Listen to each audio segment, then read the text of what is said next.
Olá, está começando mais uma edição de Direitos Sem Fronteiras. O conflito armado na Colômbia traz uma série de prejuízos para a população do país.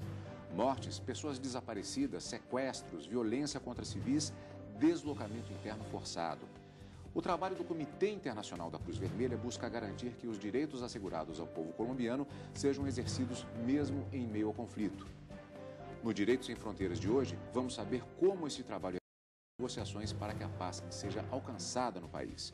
O nosso convidado de hoje é o chefe da delegação do Comitê Internacional da Cruz Vermelha na Colômbia, Jordi Haik. E a partir de agora, você acompanha uma reportagem com mais informações a respeito do tema desta edição. Colômbia, qual a primeira coisa que te vem à cabeça? Vem a alegria das pessoas, a receptividade do povo sul-americano, mas também, infelizmente, vem a parte de violência que a gente vê muito nos jornais, vê muito por aí, das Farc, enfim, dos problemas que nós também temos no Brasil. Bogotá, Gabriel Garcia Marques, Shakira, drogas. Vem à minha cabeça tráfico de drogas, principalmente isso. Não é à toa que a primeira impressão de muita gente em relação ao país seja tráfico de drogas e guerrilha. As Farc, Forças Revolucionárias da Colômbia, já provocaram diversos conflitos no país sul-americano.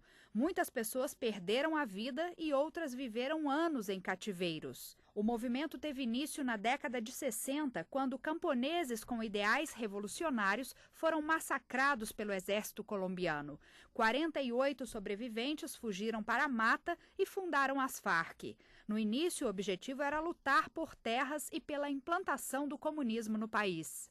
Com o passar dos anos, o grupo se armou, se envolveu com o tráfico de drogas, com o argumento de que precisava financiar as suas ações militares e começou a praticar crimes também. Um dos mais conhecidos foi o sequestro da senadora Ingrid Betancourt. Ela ficou 6 anos em poder das Farc, em cativeiros escondidos pela floresta amazônica. Só em 2008, Ingrid foi libertada pelo exército colombiano. As Forças Armadas Revolucionárias já chegaram a dominar cerca de 40% do território colombiano, mas com a repressão do governo local, o grupo perdeu força. Atualmente, Estado e guerrilheiros articulam um acordo de paz. Antes de falarmos especificamente a respeito do problema na Colômbia, eu gostaria que o senhor nos falasse um pouco a respeito do Comitê Internacional da Cruz Vermelha, que é parte de um movimento maior, que é o movimento da Cruz Vermelha. Como é dividido e qual o papel especificamente deste comitê neste movimento da Cruz Vermelha? Pues de manera muy general, para explicarlo de forma simple, el Comité Internacional de la Cruz Roja es el origen de lo que denominamos el Movimiento Internacional de la Cruz Roja y de la Media Luna Roja. Se originó en el año 1863 a partir de Henri Dunant, un señor, un hombre de negocios suizo, que horrorizado ante el fragor, ante los horrores de una batalla, la batalla de Solferino, y viendo que los heridos de guerra eran abandonados en el campo de batalla y dejados a su suerte para morir, propuso la creación de una sociedad que se encargara de esos heridos de guerra y más tarde propuso la creación de tratados internacionales que regularan los medios de la guerra para que se respetaran a las personas que no combatían, para que se respetara a los civiles, para que se respetara a los presos de guerra. De ahí nacerían más tarde lo que hoy son los convenios de Ginebra, que también se conoce a veces como la ley de la guerra y que regula el derecho y la ejecución de la guerra. Y a partir de ahí él estableció también que existieran cruces rojas en cada país. Habría un Comité Internacional de la Cruz Roja, que es una entidad internacional que hoy en día se encarga de todo lo que es el velar por el derecho internacional humanitario, el asistir y proteger a las víctimas de los conflictos armados y de la violencia armada, pero luego dentro de cada país habría una Cruz Roja. Por ejemplo, la Cruz Roja brasileña, la Cruz Roja colombiana, la Cruz Roja francesa, la Media Luna turca, la Media Luna siria, etc. Y luego se creó posteriormente una asociación que se llama la Federación de las Cruces Rojas, que es el paraguas que integra a todas las sociedades nacionales. Y todo ello conforma el movimiento de la Cruz Roja y de la Media Luna Roja. O sea que de forma simple tenemos un Comité Internacional de la Cruz Roja que se encarga de proteger y asistir a víctimas de guerras y conflicto armado, y unas sociedades nacionales en cada país que trabajan sobre todo en materia de asistencia dentro de su país para, por ejemplo, desastres naturales, terremotos, inundaciones. Y todo ese movimiento está coordinado, de manera que la especificidad del Comité Internacional de la Cruz Roja es un trabajo internacional e em todo o que atañe à violência armada em qualquer país do mundo. A base legal de atuação é justamente a partir do acordo firmado a partir de 1925 e mais sequências de acordos que foram assinados neste sentido. Eu lhe pergunto o seguinte, há um direito internacional de guerra que ele é amplo e universal, mas na sua experiência especificamente também já passou por Angola e pelo Sudão, países que enfrentaram situações de conflito armado, países de tentativa de regulamentar determinadas situações de conflito. Na sua experiência, os conflitos são semelhantes ou as especificidades de cada um desses conflitos têm um peso muito significativo na hora de se fazer o processo de negociação? Bueno, evidentemente cada país tiene su especificidad, su historia, su cultura, las razones por las cuales se ha llegado a un conflicto armado, a una guerra, que luego pesan mucho a la hora de resolver ese conflicto y esas especificidades tienen que ser siempre tenidas en cuenta por las partes en general. Sin embargo, yo siempre digo que mientras que todos los países tienen su situación específica, su guerra específica, sus rencillas históricas específicas, para una organización humanitaria como la nuestra, que está también muy enfocada para quien nuestra prioridad, antes que nada, son las víctimas, esas víctimas de la guerra, esa población civil que no participa en las hostilidades y que sufre las consecuencias de un conflicto armado, lo que sí es común en general, dejando de lado todas las especificidades de cada país y cada guerra, es el sufrimiento que provocan esas guerras. Y en estos tiempos en que con muchos compañeros y pues en muchas universidades y academias y centros de investigación se describe cómo han cambiado los conflictos, cómo han evolucionado los conflictos, que ya hay menos conflictos internacionales, que ahora son más internos, que ya están más centrados en ciudades, hay una cosa que yo siempre digo que apenas ha cambiado, y que es el impacto de esa violencia sobre la población. En todas las guerras, desde tiempos inmemoriales, ocurre lo mismo. Hay desplazados, usted mencionaba al principio esa lista, desplazados, muertos, violencia sexual, desaparecidos, y eso en el curso de los siglos, en el curso de las guerras, no ha cambiado. Sigue ocurriendo y sigue siendo el centro de atención principal del Comité Internacional de la Cruz Roja. Talvez tenha piorado até este impacto sobre as vítimas civis, particularmente a partir do século XIX para cá. Sí, bueno, yo creo que lo que hay es que hay mucha más conciencia. Antes, como en la Primera Guerra Mundial, por ejemplo, los muertos en combate eran triturados y utilizados como abono en los campos. No había la concepción que hay hoy en día, la conciencia que hay hoy en día con respecto al sufrimiento, con respecto a devolver a las familias los cuerpos de las personas muertas en combate, a buscar a las personas que desaparecieron en la guerra. Yo mismo procedo de un país, España, que sufrió una guerra civil entre 1936 y 1939, y yo mismo en mi familia, de mis 4 abuelos, 3 desaparecieron en la guerra, y nunca en la sociedad en ese tiempo hubo la voluntad, hubo la conciencia para saber qué pasó con esos 3 abuelos. Y mi abuela, y mi papá, y mi mamá nunca supieron qué ocurrió con su esposo o con sus papás. Eso yo creo que ha cambiado mucho más y hay muchísima más conciencia de la necesidad de velar por la protección de los civiles y de velar porque las personas que no forman parte de un conflicto sean protegidas. Sin embargo, evidentemente, sigue habiendo muchísimo sufrimiento y de ahí que, como yo siempre digo con mucha frecuencia, por desgracia, el Comité Internacional de la Cruz Roja siga teniendo muchísimo trabajo en tantísimos países. E a situação presente na Colômbia? Hoy en Colombia es una situación que es muy curiosa, muy interesante y muy esperanzadora. Colombia ahora vive yo siempre lo describo como 2 realidades paralelas. Hay una realidad que es parecida al pasado. Es la realidad de un conflicto armado de medio siglo entre las guerrillas y el ejército y el gobierno legítimo de Colombia, y es una realidad al mismo tiempo de nuevas esperanzas que se abren con el proceso de paz que ha comenzado en La Habana. ¿Qué es lo que ocurre hoy en Colombia? Que mientras ese proceso de paz en La Habana avanza y da nuevas esperanzas a los colombianos y colombianas que esperan, que tienen el anhelo de que se va a poner fin a medio siglo de sufrimiento y a medio siglo de guerra, la realidad sobre el terreno es que todavía no se sienten los diálogos de La Habana. De manera que la guerra en Colombia, el conflicto armado, la violencia, continúa y continúa teniendo impacto sobre la población civil, la lista de consecuencias humanitarias que citábamos antes. Y ahora van esos dos partes paralelas y que pueden ser a veces, pueden parecer chocantes para las personas que no están allá. Hay un proceso de paz, pero esas conversaciones de paz todavía no tienen impacto en la vida diaria de la gente y la vida diaria de las personas que viven en zonas de conflicto sigue siendo muy difícil, sigue siendo muy violenta. Na própria televisão brasileira, nós vemos, inclusive, propagandas que são feitas estimulando o turismo para as belas paisagens que existem no país colombiano. Isso é um reflexo desse tipo de realidade paralela. Temos cidades que estão em um processo organizado, é um país de um governo democrático, no entanto, existem regiões de pleno conflito acontecendo.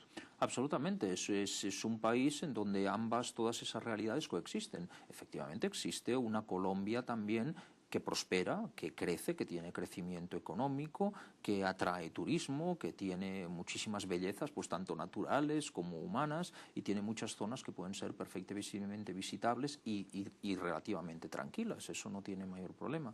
Pero existe también esa otra Colombia, más alejada, a veces más rural, más alejada geográficamente, a veces no, a veces está muy cerca, son barrios de ciudades a los que los turistas no acceden, que es la violenta y que es la del conflicto armado y es donde la gente pues sigue sufriendo esas consecuencias. Y ambas realidades coexisten hoy en día, efectivamente.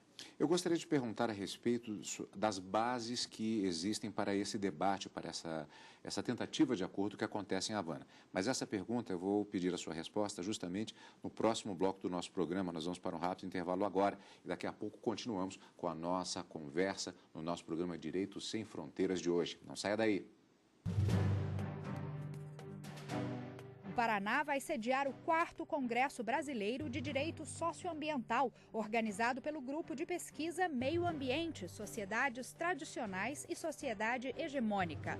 O evento é voltado para os profissionais da área, estudantes e professores, de 17 a 19 de setembro, em Curitiba. Informações e inscrições no site www.direitosocioambiental.org.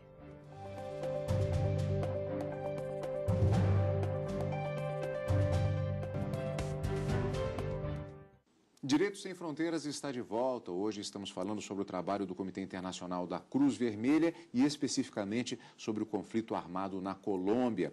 E eu pergunto justamente, dando continuidade ao tema que eu já havia adiantado no primeiro bloco do nosso programa, a respeito das negociações que acontecem em Havana. Quais as bases que são utilizadas, inclusive do ponto de vista legal? Porque há excessos cometidos de ambos os lados, que têm sido acusados, têm sido demonstrados ao longo de todo o conflito armado, e como ficam os debates em relação a isso? Qual a base legal, inclusive, que é utilizada para se tentar um acordo? Bueno, de entrada quizás es importante aclarar que el Comité Internacional de la Cruz Roja no participa, no es parte de las negociaciones ni participa en las negociaciones entre las dos partes en conflicto. Sí que hemos tenido un papel y seguimos teniendo un papel muy específico del Comité Internacional de la Cruz Roja en la comunidad internacional, que es el de intermediario neutral. Y nosotros, con ese papel de intermediario neutral entre dos partes en conflicto, hemos, por ejemplo, transportado más de 30 negociadores de las FARC a La Habana a petición del Gobierno de Colombia y a petición del secretariado de las FARC.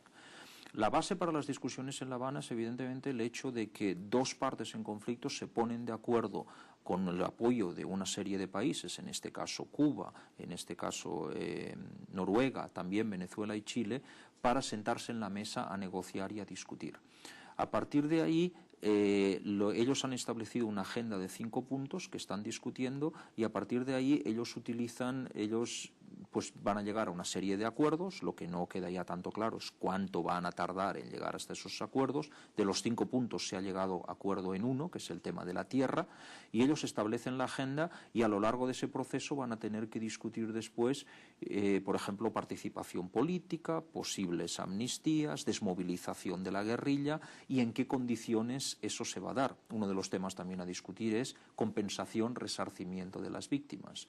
Las partes tendrán que llegar a esos acuerdos y luego, pues en cierta manera, a medida que ellos discuten, ellos también procuran a través de asesores que eso se haga dentro del marco de la legislación tanto nacional de Colombia como del marco legislativo internacional. Y si hay algún tipo de desconexión o de disidencia, pues tendrá que resolverse en cierta manera en su momento. Una cosa está clara, nosotros como Comité Internacional de la Cruz Roja y yo mismo en persona, no en 30 años, hemos visto muchos procesos de paz en muchos países, Angola siendo uno de ellos, Mozambique fue otro país en su momento. Y en todos los procesos de paz, las dos partes tienen que estar dispuestas a un cierto nivel de compromiso. Hay que hacer compromisos que siempre son difíciles, que a veces duelen a unas partes, que a veces duelen a otras, pero hay que hacer compromisos para ver cómo se desarrollan esos mecanismos. Hay países que desarrollan comisiones de la verdad, hay países que desarrollan leyes del punto final. No estoy diciendo que ese sea el caso de Colombia porque ahora es muy prematuro, pero en base a la más importante para mí, yendo más allá del punto jurídico, del espacio jurídico, es la voluntad de las partes para llegar a un acuerdo y luego el resto tendrá que resolverse a través de las discusiones. Y creo que lo más importante en estos momentos en Colombia es que, en mi opinión, esa voluntad de las dos partes para llegar a un acuerdo existe. É momento bastante delicado e há equilíbrio necessário, particularmente no caso do Comitê Internacional da Cruz Vermelha, porque trabalha-se exatamente com a legislação de direitos humanos, existem as denúncias de violações, mas existe a postura neutra necessária adotada pelo Comitê Internacional da Cruz Vermelha. Como são tratadas as violações que são identificadas pelo Comitê, exatamente para se equilibrar esses posicionamentos, a questão dos direitos humanos, as denúncias efetuadas e a necessária postura neutra do Comitê Internacional? Dentro de lo que es el marco del conflicto armado trabajamos con derecho internacional humanitario. Dentro de lo que es el marco de lo que podríamos llamar otras situaciones de violencia no vinculada al conflicto armado, trabajamos además dentro del marco de los derechos humanos y del uso de la fuerza. Pero en un caso y en otro el Comité Internacional trabaja de la misma forma. Nosotros identificamos o oímos y comprobamos una serie de supuestas violaciones al derecho internacional humanitario y lo que hacemos es recoger esa información y cuando ya tenemos un caso presentamos esos problemas a la parte que es presuntamente implicada, a la parte presuntamente responsable. Y lo hacemos con todas las partes. Eso quiere decir que lo podemos presentar a la guerrilla de las FARC, lo podemos presentar a la guerrilla del ELN, el Ejército de Liberación Nacional, y lo presentamos al Ejército de Colombia, lo presentamos a la Policía, al Ministerio de Defensa. A cada parte presentamos lo que nosotros vemos como problema en el desarrollo de esas hostilidades y de esa guerra. Y ahí nosotros mantenemos un contacto confidencial, una discusión confidencial sobre esa problemática para intentar que no se repita y prevenir que vuelva a surgir. Eso va complementado no solo con, digamos, presentar el caso una vez sucedió, que ya sucedió y ya en cierta manera es tarde.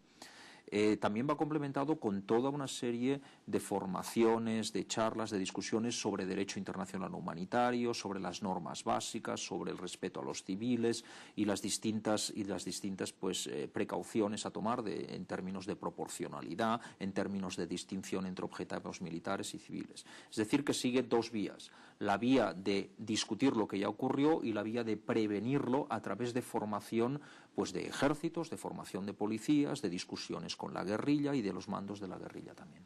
Quando se fala a respeito de direitos humanos, normalmente nós temos a visão relacionada àquilo que dissemos no início, os problemas, as atrocidades que acontecem particularmente com a população civil.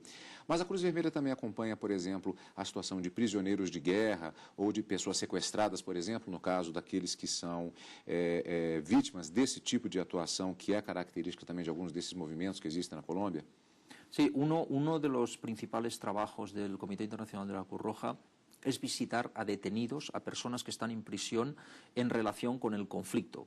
Por razones del conflicto terminan en prisión tanto de un bando como de otro, no importa. Nosotros visitamos a esas personas en Colombia y en muchísimos países más del mundo, en donde el objetivo principal es hacer un seguimiento de cuáles son las condiciones de detención de esas personas. CICR no juzga si están en prisión correctamente o incorrectamente. El CICR lo que hace un seguimiento es de que se cumplan las condiciones de detención establecidas en la legislación internacional, tanto psíquicas como materiales, y si no se cumplen, pues se discute con las autoridades detentrices, con las autoridades que tienen a la persona para que esas condiciones mejoren. Como dice muy bien, también trabajamos mucho en el tema de personas en manos, en poder de los grupos que han sido retenidas por ellos. A veces son policías, a veces son militares, y eso es dentro del marco de una guerra. En una guerra hay siempre capturados, y a veces son civiles que no participan en la guerra. Y ahí sí, por ejemplo, pues vale la pena destacar el papel que ha jugado en concreto en Colombia el gobierno de Brasil, y Brasil en concreto, que junto con nosotros, junto con el Comité Internacional de la Cruz Roja, ha facilitado la logística, los helicópteros, los técnicos, los pilotos, para facilitar la liberación de una serie de soldados y de policías que estaban en manos de la guerrilla y que requerían la intervención de un cuerpo neutral, que en este caso éramos nosotros, que conjuntamente con el ofrecimiento del gobierno de Brasil facilitó esas liberaciones para que pudieran llevarse a cabo. Es un tema en el que trabajamos mucho. Para darle un ejemplo, en el año 2012 facilitamos la liberación de 32 personas y en los 6 meses de 2013 hemos ya facilitado la liberación de 13. O fato de que há negociações que acontecem especificamente em Havana, isso cria alguma facilidade do ponto de vista do conflito, ou seja, os ânimos, mesmo em combate, as atrocidades que acontecem, comparando-se ao longo de todo esse período de guerra, houve alguma diminuição ou o conflito continua da mesma maneira como sempre foi? Oficialmente, y yo creo que en la realidad también, el conflicto continúa. Eso no es... Hay que entenderlo bien, no es un error del proceso de paz, fue una de las decisiones iniciales del proceso de paz. Cuando el proceso de paz comenzó entre las FARC y el gobierno de Colombia, se dejaron muy claras dos cosas. Una, que el conflicto no iba a disminuir, que el conflicto no iba a parar y que las hostilidades iban a continuar. O sea que en Colombia continuarían las hostilidades entre las dos partes, mientras que en La Habana se hablaría de paz. Y eso es lo que está sucediendo. La otra premisa muy importante que hay que entender es que se estableció desde el primer momento, como ellos lo explican, que nada está acordado hasta que todo está acordado. Eso significa que hay 5 puntos en la agenda, que acordaron uno, que es el de tierra, pero que nada de lo acordado se va a implementar, se va a poner en marcha hasta que los 5 temas estén terminados y haya un acuerdo global. Eso es lo que hace que, en cierta manera, sean 2 procesos paralelos que no están vinculados, y eso es lo que hace lo que yo comentaba al principio, que por un lado se hable de paz en Habana y que eso genere muchas esperanzas en los colombianos y colombianas, pero que la realidad en el terreno de momento no cambie debido a esas 2 condiciones, debido a esas 2 premisas. Há uma expectativa, claro, que haja a consolidação de um processo de paz. Pela experiência do próprio Comitê Internacional da Cruz Vermelha ao longo de todos estes anos, o que normalmente acontece depois? Há uma consciência maior da população, dos próprios personagens desse conflito, inclusive em relação à própria prática dos direitos humanos, que não se encerra com o fim do conflito. Pelo contrário, eles têm de ser mais observados até. A experiência indica que existe essa possibilidade na Colômbia especificamente? La experiencia indica que la posibilidad existe, pero lo más importante para que esa posibilidad sea una realidad va a ser que el posible acuerdo de paz se implemente exitosamente. Y lo que la experiencia nos enseña es que después de un proceso de paz, después de un acuerdo de paz, en general muchas veces la comunidad internacional siente que, bueno, ya se firmó el acuerdo de paz, ya llegó la paz, se acabó. Y no, la verdad es que lo más difícil comienza una vez firmado el acuerdo de paz. Y hay muchos acuerdos de paz que fracasan porque primero la población tiene grandes expectativas, demasiadas expectativas, y esperan que todo va a cambiar un año después del acuerdo de paz. Y segunda, porque después del acuerdo de paz el compromiso de la comunidad internacional, tanto político como financiero, a veces dura muy poco, no lo suficiente para que se implemente todo lo acordado. Y en ese sentido yo siempre repito lo mismo, que ojalá haya un acuerdo de paz que ponga fin a 50 años de guerra en Colombia, pero que una vez eso suceda, la comunidad internacional va a tener que seguir dando mucho apoyo a Colombia para asegurarnos entre todos de que ese acuerdo de paz se implementa de forma exitosa y realmente se pone fin a 50 años de guerra. Eu gostaria de agradecer muito a sua participação aqui conosco e desejar bom trabalho, boa sorte na continuidade desse trabalho à frente da delegação da Cruz Vermelha, do Comitê Internacional da Cruz Vermelha na Colômbia. Muito obrigado mais uma vez pela sua participação. Muito obrigado a vocês. E obrigado a você também, amigo da TV Justiça, que nos acompanha aqui no Direito Sem Fronteiras. Você pode participar também do nosso programa mandando a sua contribuição. Escreva para a gente, mande a sua sugestão para o e-mail direitosemfronteiras@stf.jus.br. E você também pode rever este e outros programas da TV Justiça. Basta acessar o site www.tvjustiça.jus.br. Até mais, tchau.